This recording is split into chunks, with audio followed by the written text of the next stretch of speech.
She and her, and he and him, and they and them, and I and we.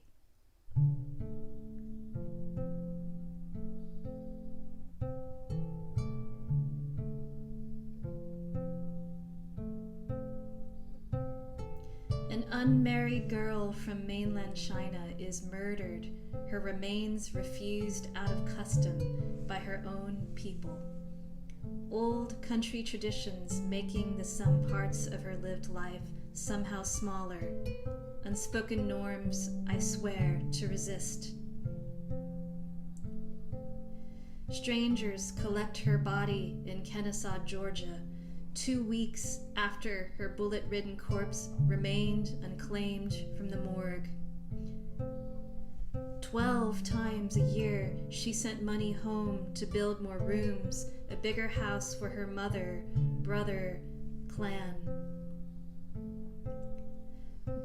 When the family patriarch died, she quit school as a teen, worked in factories, her past now forgotten, to be remembered as spa worker, undocumented illegal, manless girl, not sister, daughter, migrant.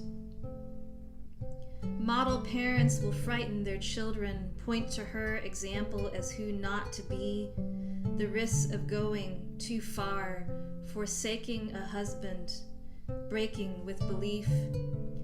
The ancestors can't keep close watch over faithfulness if they don't board airplanes, speak English.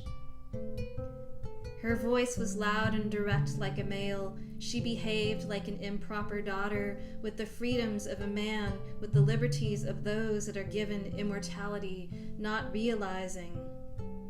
A woman of color who insists on her freedom, pays with her life. Educated woman from rural Texas scrubbed the toilets and floors. Her mind refused, but body used by old country custom. Pregnant woman in old Georgia protested her husband's lynching. Lynch mob strung her ankles high, cut the baby from her belly, stomped its skull answering stillborn cries, and buried them beneath bottled whiskey. Y'all don't know white folks like we knows them. Tried to teach her, Lord knows. When we opened the door for your entry, but y'all called us wretched. Fine. We made silence our patience. Said amongst ourselves, they gon' learn. Besides, our mothers busy shielding their boys against fires of fear and rage. My 6-year-old boy is old enough to remember his first protest in support of Black Lives Matter. We circled 20 city blocks, horns blaring, hand-drawn signs taped to the car windows. Before the vaccine, we weren't ready to march, piling instead into our tiny black sedan to caravan with other families from the neighborhood school. 929? Before the convoy, I explained to my son what happened to George Floyd. 9 minutes and 29 seconds! How his life was harmed. That's how long y'all took watching us die. How someone in uniform who looked like Mommy What's going on after that? turned the other way while a human life was snuffed out. The minutes might well be decades. In those last moments, how the dying man cried out for his mother who could not hear 'Cause she him. dead after years shielding her child. How we against the must never fire. stop using our privilege. Now y'all gonna finally talk about privilege. To listen, to name what is inhuman. I remember my mother telling me you always look white people in their eyes and see the truth that they hiding from you. There was a time when they killed us for less. Don't let them streetlights get you out at night. When they pull you over, you get home alive. You gonna work twice as hard for half as much. Be magnificent where they're mediocre. When you master the game, they'll change the rules. Gotta get what you need by hook or crook. Don't let the police get their hands on you. Can't nobody do nothing for you then. If you must be a slave, then be rebellious. Obedient slaves had the worst of it. You be disobedient, but be smart. Remember, I'm raising warriors, not slaves. I've had two fears since the day I birthed you. That I should die before preparing you. White men could kill my child without recourse.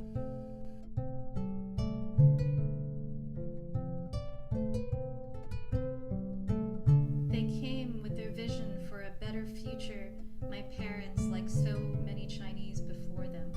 My father's head full of John Wayne flicks, movie heroes with cowboys and villains, American beauty embodied in the ideal of Doris Day, not anime Wong.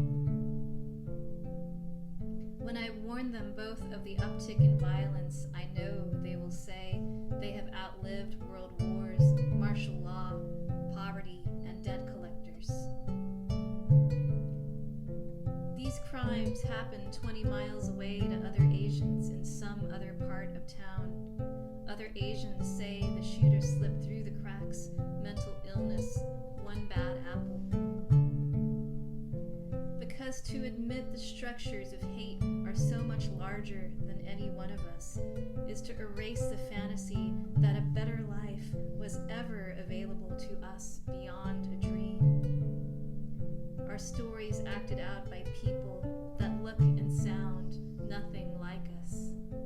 America bewitches the whole world with technicolor dreams, electrifies triumph, sweetens sorrows, then sells them back to we. For 3 easy payments of $39.95, you too can, like the whole world, arrive, mesmerized amidst the black and white nightmare. Do we run and hide from it, or turn and face the beast of our dreams? I knew by the time I was 12 that I could never be white passing. The boy that was my classmate in grade school claimed I'd been his first girlfriend in kindergarten, held his sweaty hand, been his first love, even as he told everyone to hate me. That I came from a family of communists, none of it true.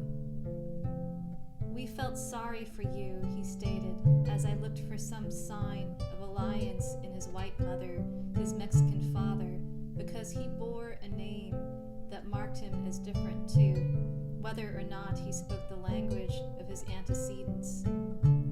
My father, so outraged, he gave the school principal an earful, resulting in my antagonist having to write a research paper on the origins of communism and how it is distinct from other Asian identities, including our own. We fought back with our minds and our words, but not our bodies, which remember their own truths, the cold touch of the 6-inch blade that I bought from my brother's friend in high school, I carried with me throughout my teens. The canister of mace I bought in college after being followed and groped on the street by a man that assaulted only Asian women. In more recent days, I consider other forms of self-defense. Right-leaning, well-meaning strangers tell me to acquire a license for a handgun, since nothing ends an argument like putting a hole in someone. The only witness on the scene reported that the shooter locked the doors, aimed for their heads, like the streetwalker with a hammer who struck out at the woman's skull, like the invader who beat the old woman unconscious with a concrete brick in her own shop, like the first responder who threw rocks hidden inside a sock like a weapon at the mass face of the Japanese teacher of schoolchildren, taking away her ability to smile.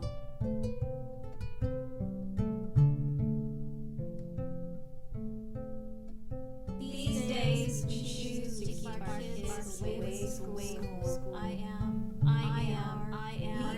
We are part of a growing town. What we have to keep ourselves alive. To keep ourselves alive. Where I'd only known the menace of violent attacks before. Where I'd only been the recipient of hate mail. Been the recipient of hate mail. No matter how many white guys you fucked, You'll never anonymous be white. messages at the heart. No matter how many white guys, no one wants to call any of these acts at the heart. No matter how many white guys would be to insist that our lives matter, any can be hate crime because that the lives of Asian women matter. No one, the lives of our grandmothers, that our lives matter, that our lives and sisters can be named, that the lives of Asian women matter, that our lives, the lives of our grandmothers can be equal. Our mothers, the lives of our grandmothers, our sisters, our mothers, our daughters, the lives of our grandmothers, our mothers, our sisters, our daughters.